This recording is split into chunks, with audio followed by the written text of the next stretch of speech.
Hello and welcome to my first top 5 of 2016. Over the next few days I'll be putting up lists of my favourite comics, video games and films. But to start with, I thought I'd do my top albums of 2016. Now just to clarify, whenever I talk about being in 2016, that just means I first experienced it in 2016, not necessarily that the album came out this year. So if we're all clear on that, then let's begin with number 5.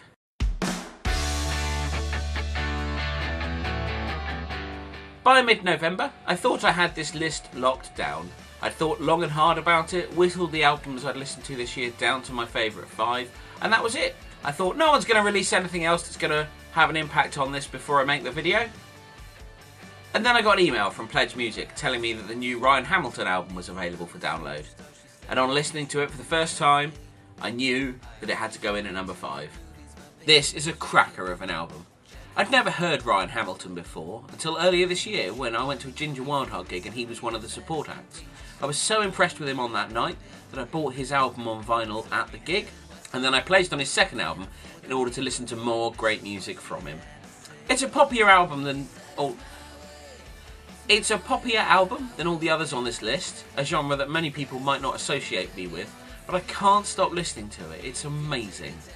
Smarter, the opening track, sets the tone for how the rest of the album's going to go, with a brilliantly written song, fantastic production and brilliant musicianship. Other tracks that stand out include The Gulf of Mexico, We Should Never Have Moved to LA, Drugs and Fashion, and the beautiful duet, Don't Say I Told You So. But really, the entire album is best listened to all together. My favourite track is Strength in Numbers, one of the rockier songs on the album, and with a chorus so enthusiastic that even a depressed elephant would have trouble not singing along with it. If you wanna fight, let's fight. You should know I'm bringing an army. If you wanna fight, let's fight. You should know I'm bringing an army. The pledge campaign for this album has now closed, but it is getting a wider public release in February or March of next year. So I do encourage you to buy it, listen to it on Spotify, and just enjoy it because it's an absolutely cracking album. Number 4.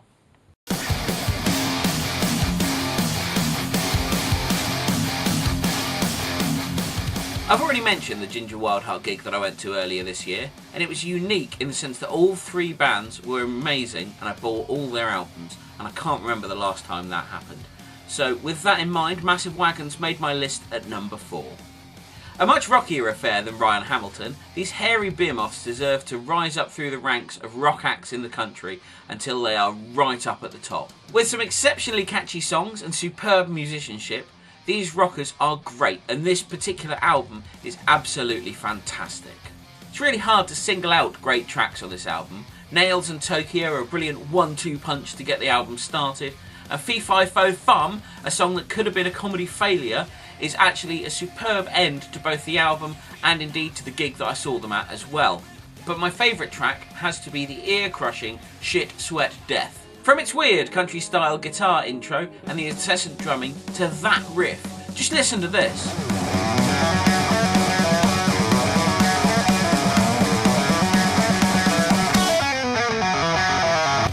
Seriously, that is amazing, and the song just keeps getting stronger throughout.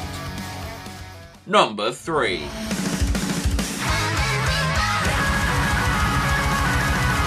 Now to mix it up a bit, it's a band who I didn't see at a Ginger Wildheart gig this year.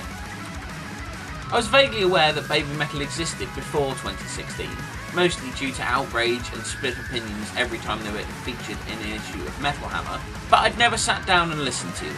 Then one day I decided I should give them a try, and I stuck on this, their second album, and holy shit, what an album it is. I've always been a big fan of bands with female vocalists, and although I can't understand what they're saying a good 90% of the time, that doesn't really matter to me. I'm not a lyrics guy, I never have been. I mean, I listen to lyrics and I sing along with lyrics, but I don't put them in context, I don't think about what the song is about. And therefore, the fact that the band are speaking a different language makes no difference to me whatsoever.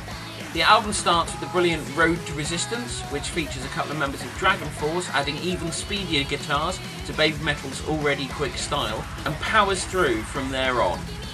Standout tracks for me are, and I'll just stop here to say that I'm sure I'm going to pronounce these wrong, Awadama Fever, Metataro, and Karate. But my favourite track of them all is Yaba. This energy-fueled anthem makes me want to get up and either do stuff or break stuff, and I'm never sure which. All I know is that it appeals to me on a primal level, and I fucking love it.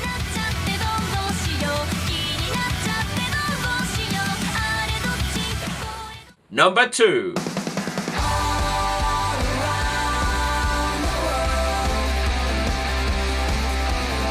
I've mentioned Ginger Wildheart a couple of times on this video, so it seems fitting that my number 2 album is from another one of his projects, Hey Hello. Hey Hello were a band with a complicated history. They released one album a few years ago with all instruments performed by Ginger and the vocals split between Ginger and a lady called Victoria. They then went on tour to promote the album, with Ginger hiring some excellent musicians to make the band proper. Then, not long after, Victoria quit or was possibly fired, nobody really knows for sure, and was replaced by Hollis from the Love Zombies. She recorded a version of this second album, and they were all set to release it and promote it, until she left unexpectedly, forcing them to cancel the tour and putting the whole album back on the back burner for now.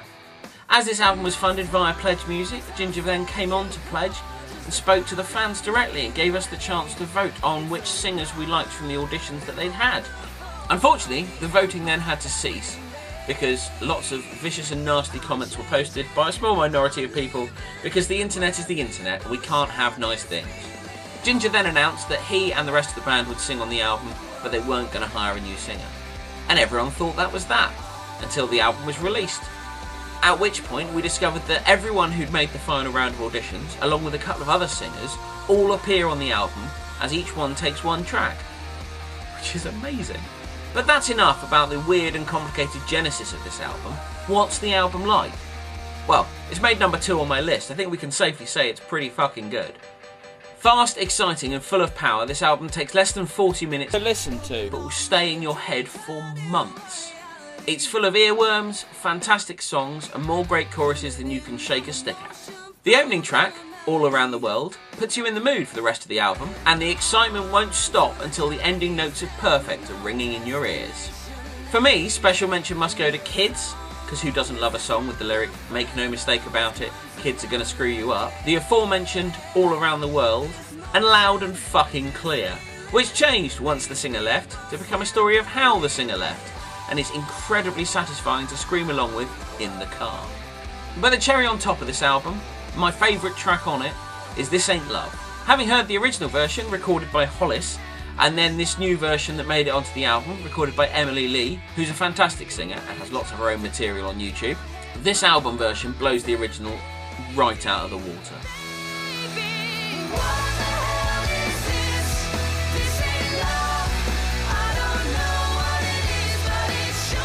Whether it's the tight harmonies, the fantastic arrangement or the sheer beauty contained within this song, it's definitely my top track of the album.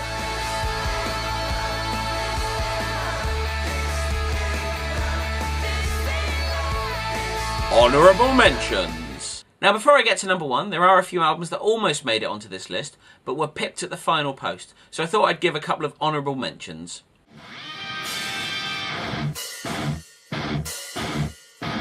This album was nearly my number 5 before Ryan Hamilton released his new one. Magma is a great album by a great band. I had no knowledge of Gojira prior to listening to this one, and I've listened to it loads since. It is fabulous.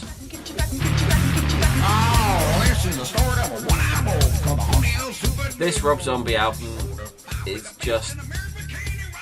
well, look at the name. Look at the name. The Electric Warlock Acid Witch Satanic Orgy Celebration Dispenser. This album is like its title, mental, but in a fantastic way. I think I learned my lesson thinking things were alright. As well as scoring the number 5 slot with his new album Devil's in the Detail, Ryan Hamilton nearly made it on here with his first album. So yeah, I can't recommend him enough.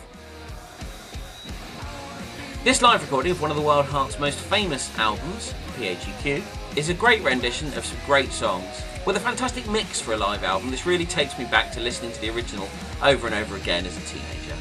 And now, it's time. Number 1.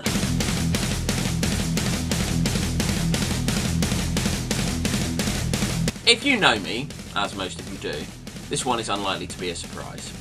but I was surprised at how much I enjoyed it. Later era Metallica has always been a bit of a mixed bag for me. Sint Anger, while not as terrible as many people remember it being, is certainly not my favourite, and Death Magnetic has some great songs, but quite a lot of unmemorable bits as well. And maybe it's just because this is new, and it's the new Metallica album, and it's the first one we've had in 8 years. No, I don't count Lulu, that weird combination between them and Lou Reed that sounded like a band rehearsing in their garage while a drunk old man yells over the top of it. I just have trouble finding any fault in this new album. I mean, it's not perfect, but it is damn good.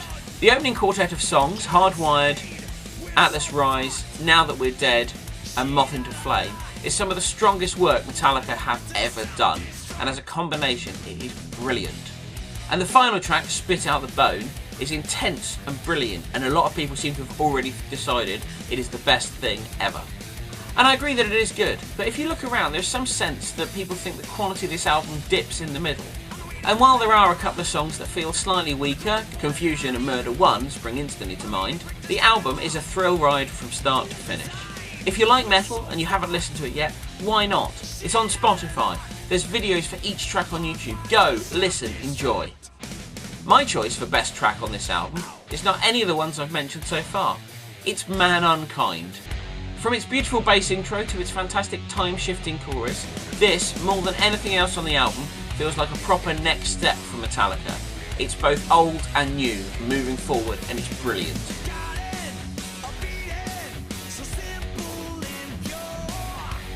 And I really hope it doesn't take them 8 years to release the next album.